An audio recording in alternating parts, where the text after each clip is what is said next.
जय सेवा, सेवा सेवा सेवा, सेवा सेवा, जगो लिंगो ढाल पेंटा, सेवा सेवा, सेवा सेवा, सेवा सेवा, भारत का रोज में आओ, होश में आओ, होश में आओ। नहीं दिया तो लड़के लेंगे, लड़के लेंगे, लड़के लेंगे। नहीं दिया तो लड़के लेंगे, लड़के लेंगे, लड़के लेंगे। कौन लड़ेगा? हम लड़ेंगे। कौन लड़ेगा? हम लड़ेंगे। कौन जीतेगा? हम जीतेंगे। कौन जीतेगा? हम जीतेंगे। सेवा सेवा। आदिवासी गोंडगोवारी जमाताचा संविधान चौकामध्ये मोठा असा एक धरणं आंदोलन चालू आहे। त्यांनी आंदोलनाचं जे निर्धार घेतलेलं आहे। मान्यवर सर आहे आपल्या सर आपल्या पश्चिम त्यांनी सांगा की आज आंदोलनाचा काय विशेष औचित्य साधलं? मी कैलास राऊत, कार्यकारी संयोजक संविधानिक आदिवासी गोंडवारी जमात संघर्ष हक्क कृती समिती महाराष्ट्र राज्य। आज हा आमच्या उपोषणाचा दुसरा टप्पा सुरू होत आहे। या उपोषणामध्ये माननीय किशोर चौधरी वर्धा, सचिन चचाने यवतमाळ, त्याचबरोबर चंदन कोहरे बुलढाणा आणि या ठिकाणी आमचे राज्याचे राज्य सचिव आपले रामदासजी नेवारे साहेब आणि कार्यकारी संयोजक अनिल राऊत आणि समस्त मुख्य पदाधिकारी या ठिकाणी आम्ही आज जमलेलो आहोत दुसऱ्या टप्प्यामध्ये। या टप्प्याचा उद्देश महत्त्वाचा असा आहे की आम्ही या अगोदर जे आंदोलन केले, धरणे आंदोलन केले गाव पातळीवर, जिल्हा पातळीवर, तालुका पातळीवरती, आणि सरकारला होश येऊन त्यांनी 1/10/2024 पर्यंत आमचा अहवाल जाहीर करण्याकरता एक GR काढला। परंतु आम्हाला असं आमची अशी मागणी आहे की आम्हाला 1/10 नको, तर आम्हाला या 25/9 पर्यंत अहवाल देऊन 1/10/2024 पर्यंत आमचा 24 एप्रिल 1985च्या गोंडगोवारीमधील दुरुस्ती हवी आहे। त्याचबरोबर गडचिरोली कमिटी जे वैधता प्रमाणपत्र देते त्यामधील आदिवासी जात प्रमाणपत्र पडताळणी समितीचे सहसंचालक, उपसंचालक, उपाध्यक्ष, संशोधन अधिकारी या लोकांनी 21 लोकांचा जो रेकॉर्ड आमच्या नागपूर येथील हायकोर्टामध्ये जो सादर केला होता 2018ला 18च्या निकालाच्या अगोदर, त्या अहवालामध्ये एकदम खोडतोड महसुली पुरावे करून ठेवलेले आहे। कुठंतरी संगनमत फार मोठा भ्रष्टाचार त्यांनी केला आहे आणि खोटा रेकॉर्ड गोंडगोवारीचा जोडून त्यांनी त्या खोटी माहिती मान्य हायकोर्टाला दिली।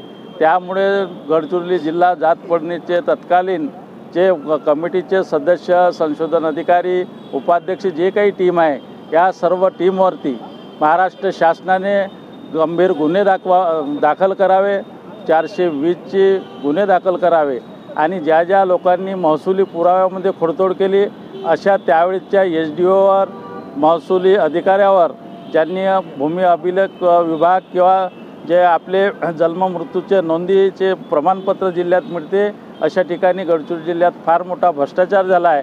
या भ्रष्टाचारामध्ये जे कमिटीचे लोक सहभागी आहे त्या सर्वांना ताबडतोब 1 तारखेपर्यंत किंवा ताबडतोब त्यांना निलंबित, त्यांना सेवामुक्त करून, त्याचबरोबर त्यांना पोलिसांनी त्यांच्यावर फौजदारी गुन्हे दाखल करावे, अन्यथा तोपर्यंत आमचं उपोषण थांबणार नाही। कारण की जेणेकरून त्यांनी फार खोटा महसुली पुरावा दाखला देऊन आमच्या संपूर्ण विदर्भातील हजारो बांधवांचं जीवन उद्ध्वस्त केलं। अशा भ्रष्टाचारी अधिकाऱ्यांना, गडचिरोली कमिटीच्या अधिकाऱ्यांना ताबडतोब निलंबित करून, सेवामुक्त करून त्यांच्यावरती फौजदारी गुन्हा दाखल करेपर्यंत आमचं आमरण उपोषण सुरू राहील। त्याचबरोबर या ठिकाणी लगेचच जेल भरो आंदोलन आणि आंदोलनाची तीव्रता दररोज वाढवण्यात येईल। उद्या बहुतांशी पूर्व विदर्भातले बहुतांशी जिल्ह्यातून, तालुक्यातून बहुतांशी लोक या ठिकाणी येणार आहे। आज सुरुवात आहे आणि लगेचच मोठं आंदोलन सुरू होईल। एवढे कैलास राऊत, कार्यकारी संयोजक आदिवासी गोंडगोवारी संविधानिक कृती समिती, संघर्ष कृती समिती महाराष्ट्र राज्य। गोंडगवारी समाजाच्या त्यांच्या आंदोलनाकडे सरकार लक्ष देत नाही आहे, असं का वाटतं? जे शासन बसलेलं आहे त्या शासनाला आम्हाला आश्वस्त केलं होतं की तुम्हाला 6 महिन्यामध्ये आम्ही न्याय देऊ बा, आणि त्यांनी जे 6 महिन्याचा अवधी जो दिला होता तो 9 ऑगस्टलाच खतम झाला होता, आणि 9 ऑगस्टला खतम झाल्यानंतरही शासनाने वडणे कमिटीचा निर्णय दिला नव्हता, पण त्यांनी उलट त्यांचे 2 महिने वाढवण्याचं काम केलं. आणि यामध्ये आम्हाला शंका निर्माण झालेली आहे की शासन आमच्यासोबत कुठेतरी आमचा घात करण्याच्या मागे आहे. समाज पेटून आहे.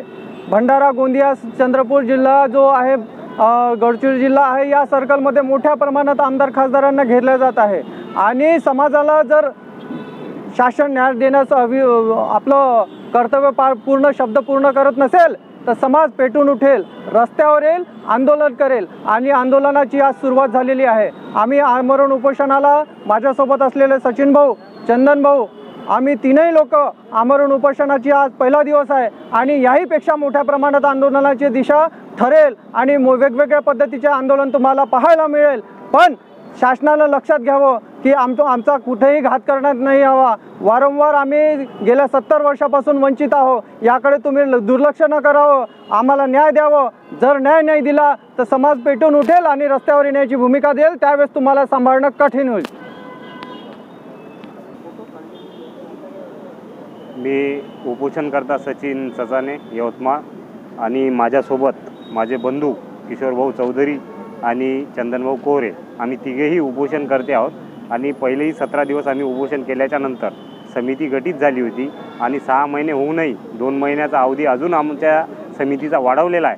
आम्हाला एवढंच सांगायचं आहे शासनाला की आम्ही पुन्हा उपोषणाला बसलेलो आहोत, परंतु आता उपोषणासह आक्रमक समाजही झालेला आहे, आणि आक्रमक भूमिकाही या राज्य शासनाच्या विरोधात घेण्यात येईल. याच्यासाठी आमची एवढीच विनंती राहील, या राज्य शासनाने आम्हाला एका हप्त्यामध्ये आमचा न्यायनिवाडा करावा, आमचा GR काढावा, व 1985च्या GRमधली जी आमची संस्कृतीची माहिती आहे ते माननीय सुप्रीम कोर्टाच्या पॅरा नंबर 83 नुसार हे दुरुस्त करावी, आणि आम्हाला न्याय द्यावा. आणि न्याय जर आम्हाला मिळत नसेल आणि आचारसंहितेमध्ये जर हे सरकार आम्हाला जर घोळत असेल तर आमच्या पूर्ण गोंडगवारी जमातीचा येणाऱ्या विधानसभा निवडणुकीत आमचा जाहीर बहिष्कार राहील, 100% बहिष्कार राहील. एवढंच सांगू इच्छितो. धन्यवाद.